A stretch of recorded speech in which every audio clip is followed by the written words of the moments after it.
Student, अध्ययन world channels पे आप सभी बच्चों का स्वागत है। आज का जो वीडियो सेशन है हम लोग को वो इलेक्ट्रोकेमिस्ट्री का कंडक्टिविटी मेजरमेंट पे हम लोग इसको कंक्लूड कर रहे हैं। आज के वीडियो सेशन को आप अंत तक जरूर देखिए क्योंकि आज के वीडियो सेशन में कुछ खास है। खास इसलिए है क्योंकि ये चीज़ जो है ये प्योरली केमिस्ट्री के प्रैक्टिकल रूम का चीज़ है। इसको थ्योरी पार्ट में उतना ज़्यादा कवर नहीं होता है। तो अक्सर स्टूडेंट जो है चाहे स्कूल हो चाहे किसी कोचिंग संस्थान में पढ़ रहा हो चाहे वो सेल्फ स्टडी कर रहा हो तो वो प्रैक्टिकल नहीं करता है। तो इसीलिए आज का टॉपिक आपके लिए बहुत इंपॉर्टेंट है, वेरी वेरी इंपॉर्टेंट है, क्योंकि ये प्योरली प्रैक्टिकल बेस्ड है और इसको हम लोग बोर्ड पे ही इस तरह से टेकल करेंगे कि हम लोग किसी भी सॉल्यूशन के कंडक्टिविटी निकालने का यहीं पे हम तौर तरीका एकदम बोर्ड पे दिखाई पड़ेगा कि हम कैसे कंडक्टिविटी को मेजर करेंगे प्रैक्टिकल में। ठीक है, चलिए। और इससे पहले मैं एक बार बता दूं आपको कि सब्सक्राइब करना आपके लिए बहुत ज़रूरी है। सब्सक्राइब अगर आप एजुकेशन चैनल को नहीं करते हैं तो समझिए आपकी लाइफ खुद डैमेज होती है।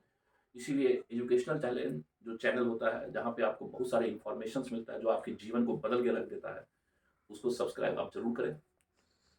ठीक है, और कोशिश करें कि आप बेल बटन दें। जैसा कि आप देख रहे हैं कि हमारे चैनल पे per day important, detail, interesting और न्यूमेरिकल बेस्ड भी वीडियो को अपलोड किया जाता है। तो आप बेल बटन दबाने से आपको फायदा क्या होगा, पर डे मिलेगा।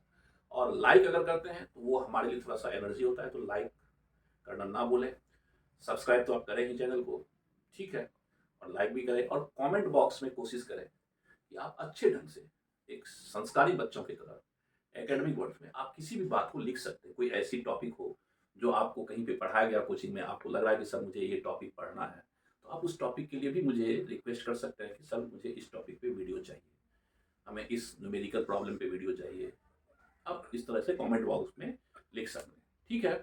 तो ऐसा जब करते रहेंगे और हमारी आपकी इंटरेक्शन चलते रहेगा तो समझिए कि ये एक बेहतरीन प्लेटफॉर्म बन जाएगा और आप इसमें मुफ्त में प्योरली 100% फ्री कंप्लीट एजुकेशन का पैकेज रहता है और आपको बहुत फायदा होने वाला है।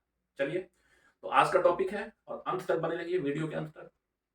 देखिए, जब भी हमें किसी कंपाउंड का, केमिकल सब्सटेंस का कंडक्टिविटी डिटरमाइन करना होता है प्रैक्टिकल रूम में, एक्सपेरिमेंट करते हैं, तो वैसे तो आजकल बहुत ही लेटेस्ट डिवाइस आ गया है जिसका नाम ही है कंडक्टिविटी मीटर।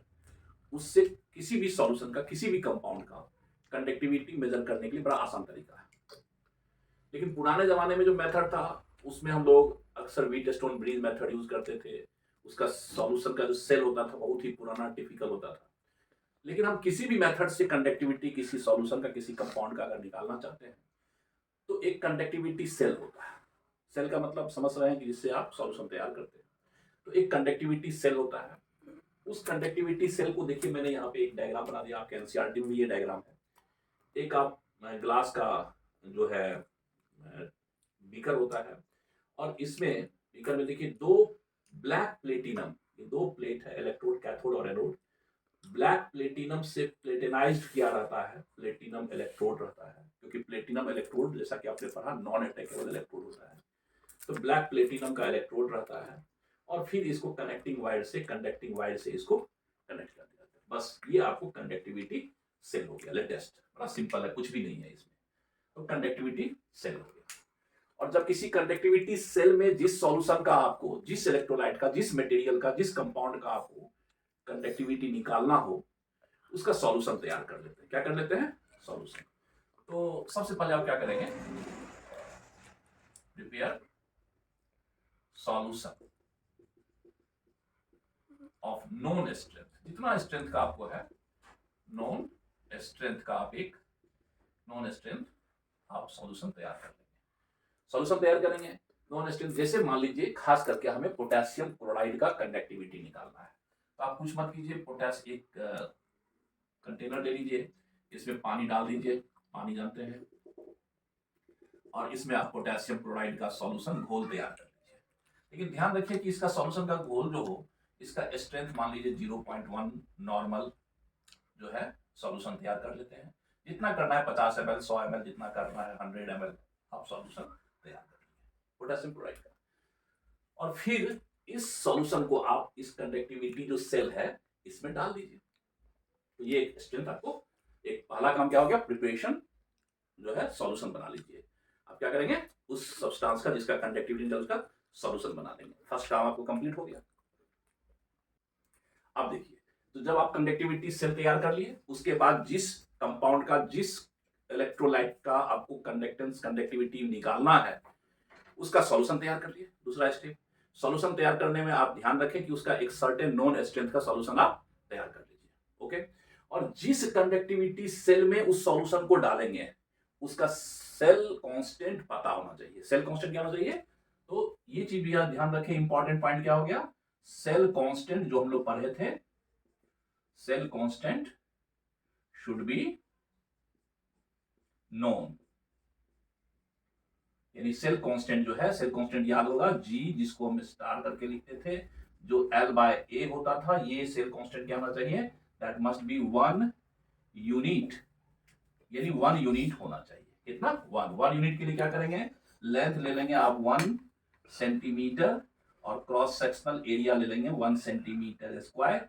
तो इस केस में आपको जो सेल कांस्टेंट होगा इसका वैल्यू कितना आ जाएगा, मतलब इस दोनों इलेक्ट्रोड के बीच का सेपरेटिंग डिस्टेंस 1 सेंटीमीटर रखें और क्रॉस सेक्शनल एरिया जो प्लेट का होगा 1 सेंटीमीटर स्क्वायर रखें।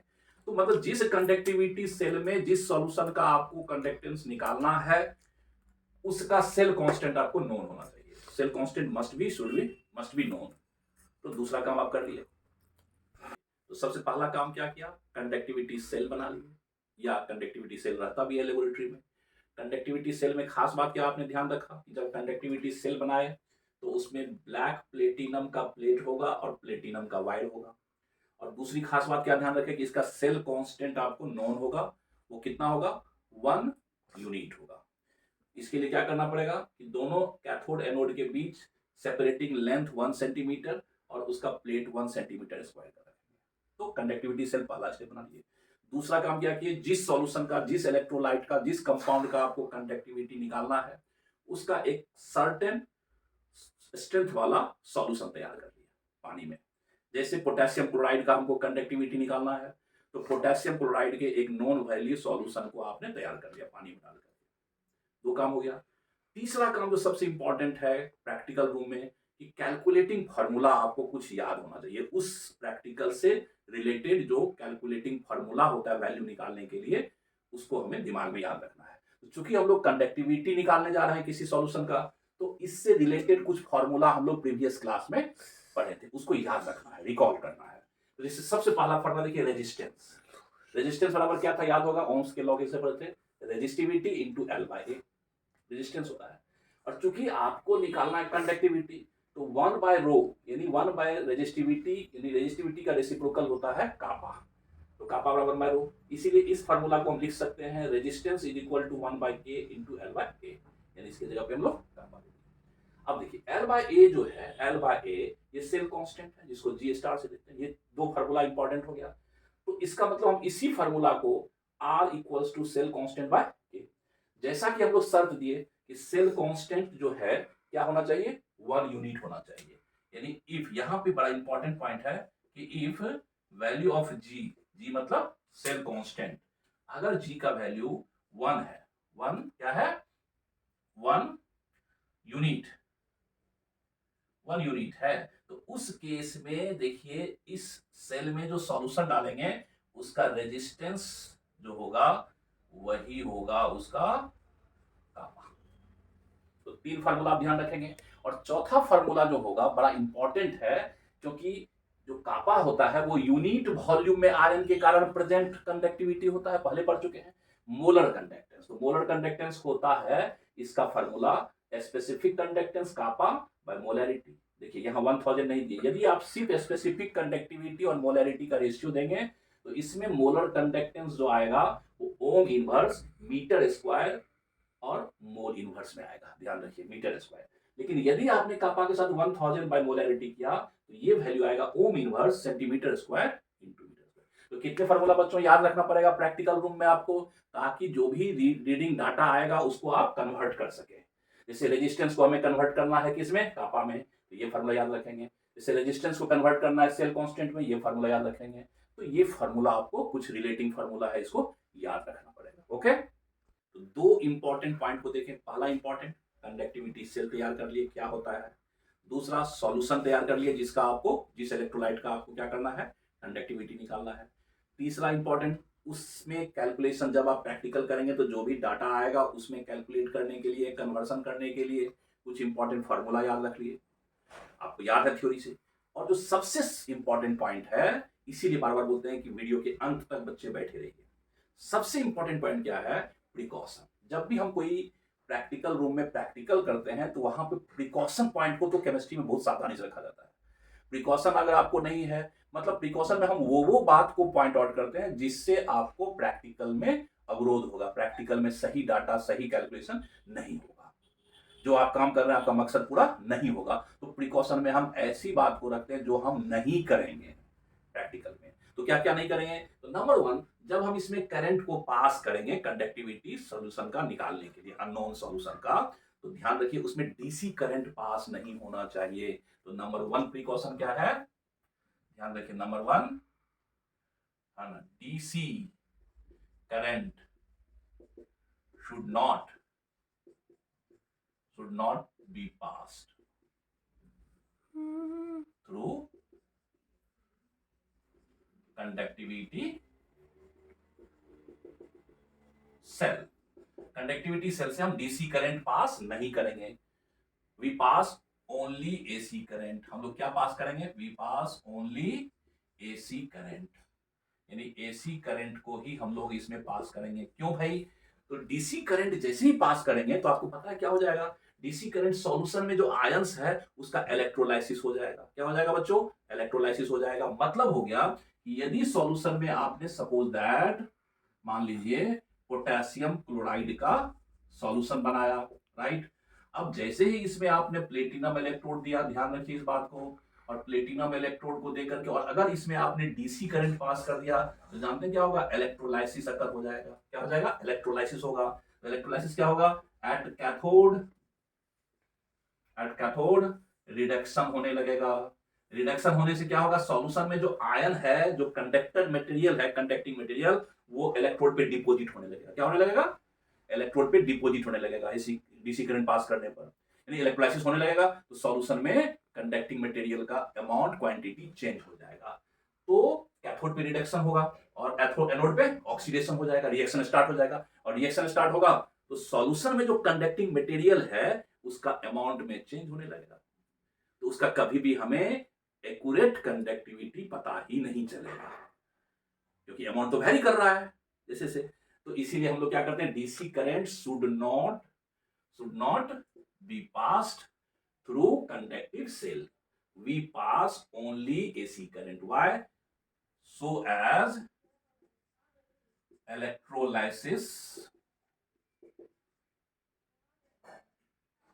electrolysis does not occurs, नहीं हो, does not occurs, electrolysis does not occur, ताकि उस पे इलेक्ट्रोलाइसिस नहीं हो। क्योंकि जैसे इलेक्ट्रोलाइसिस होगा तो उसमें क्या होगा, सेल कांस्टेंट बदल जाएगा, वैल्यू, इलेक्ट्रोलाइट डिपोजिट करने लगेगा, तो आपको सही कैलकुलेशन नहीं होगा। इसीलिए कौन सा करंट पास करेंगे, एसी करंट, प्रिकॉशन। सारे तरह की सुविधा से आप प्रैक्टिकल रूम में, एक्सपेरिमेंट रूम में आप लेस हो गए। अब आपको इंपॉर्टेंट है कि अब इसमें हम कौन सा मैकेनिज्म, कौन सा मेथड को ऑप्ट करेंगे। तो इसमें मेथड ऑप्ट करते हैं क्योंकि हमें अननोन सॉल्यूशन का, अननोन मटेरियल का, आपको जिसका रेजिस्टेंस नहीं पता है, जिसका कंडक्टिविटी नहीं पता है, उसको निकालना है, उसको डिटरमाइन करना है। तो इसके लिए फिजिक्स कहता है कि अननोन रेजिस्टेंस वाले मटेरियल को हम नॉन रेजिस्टेंस वाले मटेरियल के साथ व्हीट स्टोन ब्रिज मेथड में जोड़ करके गणना करते हैं, कैलकुलेशन करते हैं। यानी एक ऐसा कंडक्टिंग मटेरियल होगा जिसका रेजिस्टेंस पता है, स्टैंडर्ड वैल्यू, उसको हम जोड़ेंगे किसके साथ, एक ऐसे मटेरियल, एक ऐसे कंडक्टिव सॉल्यूशन से जिसका रेजिस्टेंस हमें पता नहीं है। और उसको जोड़ने के लिए हम कौन सा टेक्निक, कौन सा मेथड को ऑप्ट करते हैं, उसका नाम होता है Wheatstone bridge method. Clear. तो इसमें देखेंगे क्या आप करेंगे, we use Wheatstone bridge method to, connect conductivity cell with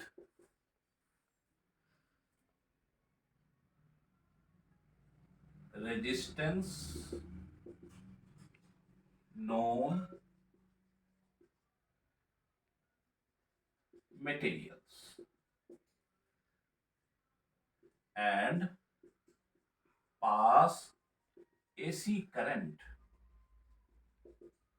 और उसमें हम लोग क्या करते हैं, एसी करंट पास करते हैं। तो कौन सा मेथड यूज करते हैं हम लोग, we use Wheatstone bridge method में कनेक्ट करते हैं। ओके, तो कौन सा मैकेनिज्म, कौन सा मेथड को ऑप्ट किया है, व्हीटस्टोन ब्रिज मेथड। क्या करने के लिए, जब उसमें करंट पास करेंगे और किसके रिस्पेक्ट में, दो मटेरियल होगा, एक जिसका रेजिस्टेंस आपको पता निकालना है और एक जिसका रेजिस्टेंस पता है। तो जब दो सर्किट में दो रेजिस्टेंस वाले कंडक्टिंग मटेरियल को जोड़ेंगे तो जोड़ने का क्या होता है, तौर तरीका होता है, फिजिक्स सिखाया जाता है, जिसमें व्हीटस्टोन ब्रिज मेथड सिखाया गया। ओके, अब देखिए व्हीटस्टोन ब्रिज मेथड। ओके, अब देखिए व्हीटस्टोन ब्रिज में, एक व्हीटस्टोन ब्रिज क्या होता है, जिसमें कई सर्किट को, यानी कई तरह के अलग अलग रेजिस्टेंस वाले डिवाइस को, मटेरियल्स को हम एक कंप्लीट सर्किट में जोड़ते हैं। डिफरेंट रेजिस्टेंस वाले मटेरियल्स को हम एक ही सर्किट में, क्लोज सर्किट में हम लोग उसको कनेक्ट करते हैं, इसको कहते हैं व्हीटस्टोन ब्रिज मेथड।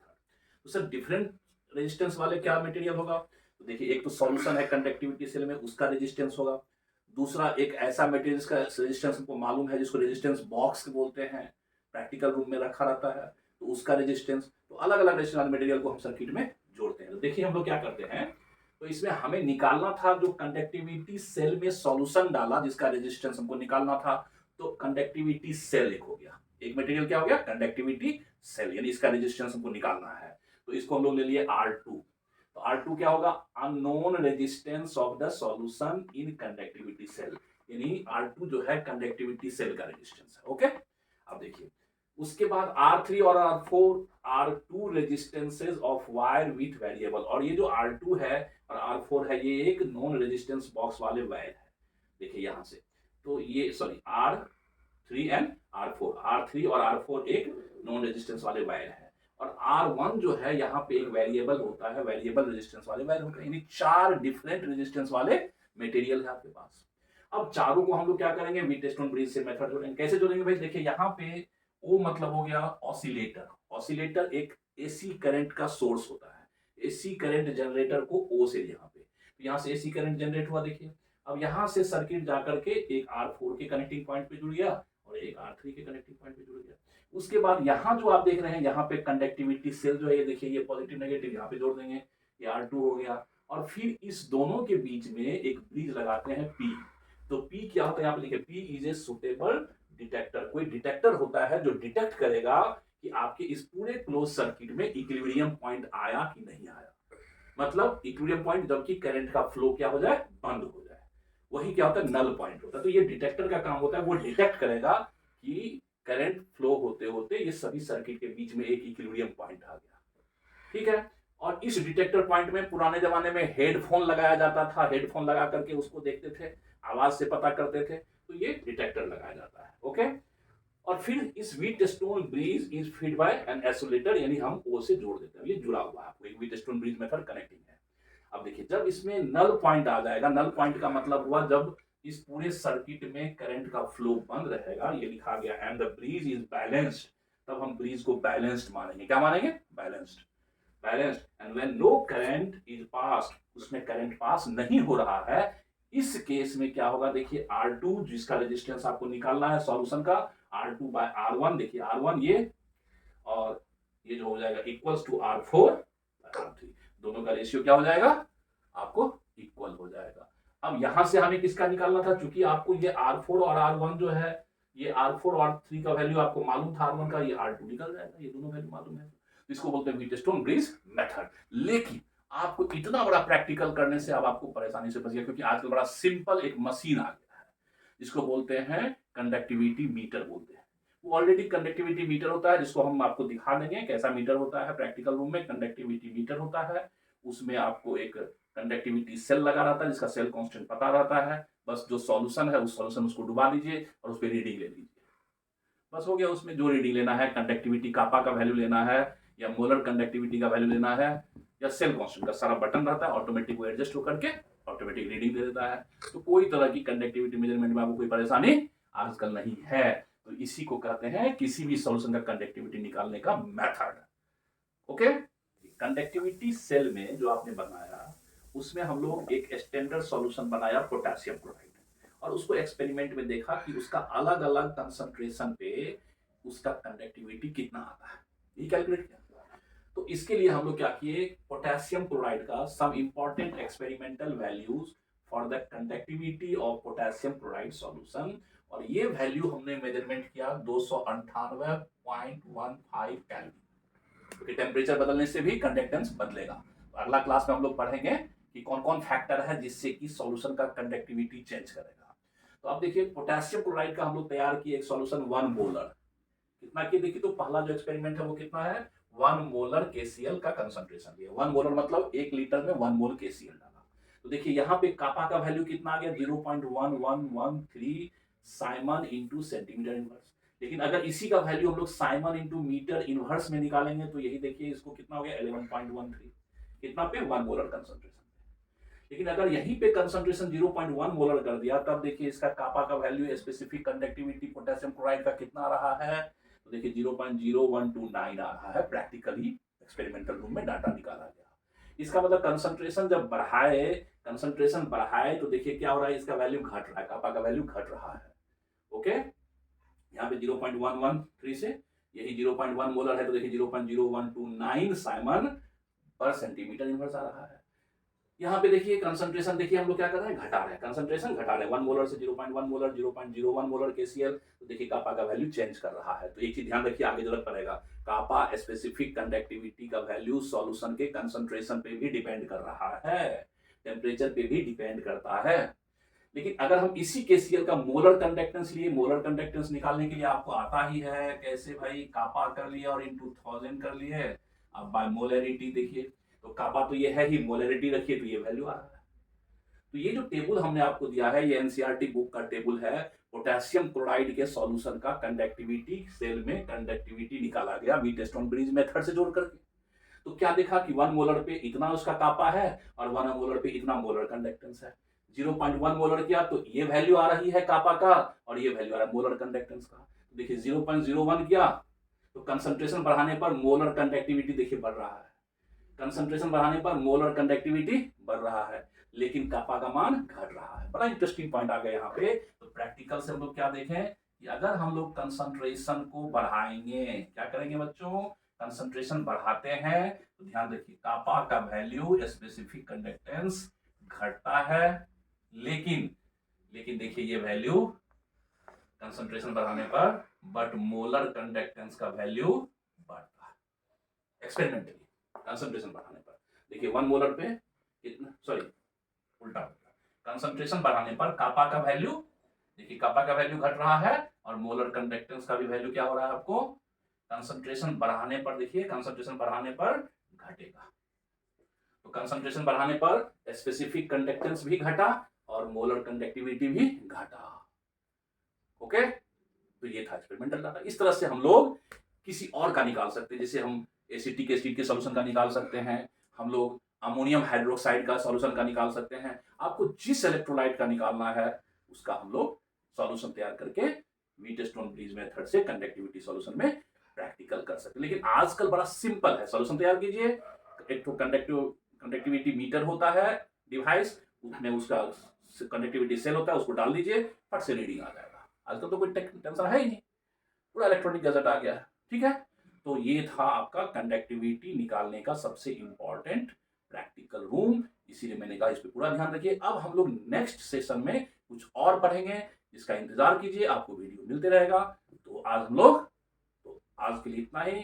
चलिए अब हम बेस्ट ऑफ लक करते हैं और फिर अगले क्लास में आपसे मुलाकात होगी।